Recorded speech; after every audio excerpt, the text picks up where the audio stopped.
How's it going, class? Mr. Jar here. In this video, you're going to learn about what is valence electrons.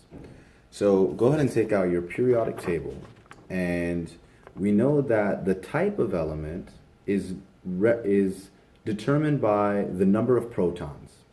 Now, how the elements react with one another is determined by the number of electrons, and very specific kinds of electrons, and those are the electrons in the outer shell.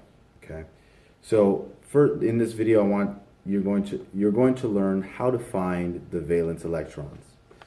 So take a look at the first column in your periodic table.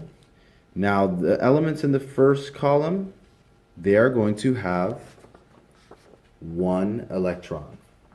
Okay, so first column, also known as group. So first group is going to have how many electrons? One. Okay? Or not electrons, but valence electrons, right? So how many valence electrons? One. Now the second group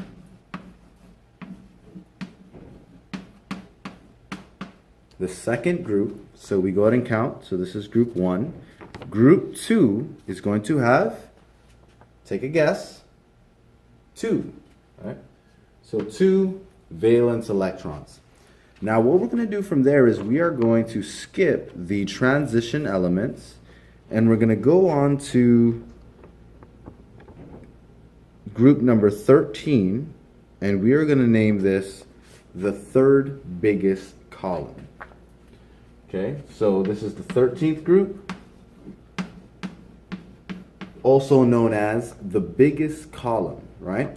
So we take a look at it, and the 8 biggest columns are the ones we're going to focus on. So this gap right here, we're going to, so go and take a look. This gap right here, we're going to just ignore that for now, okay? So, what comes after 2? Of course, 3. Right? So you kind of get the idea. Valence electrons for group number 1 is going to be 1. Valence electrons for group number 2 is going to be 2. Then the valence electrons for group, the third biggest column, is going to be 3. And then we're just going to continue. 3, go ahead and count. 3, 4, 5, 6, 7, and 8. Now, the only exception with the 18th group is that helium only has 2 valence electrons, but it is complete because in the first orbital, in the first electron ring, basically, it can only store 2. Okay, so this is Mr. Jaw, and I hope that was helpful.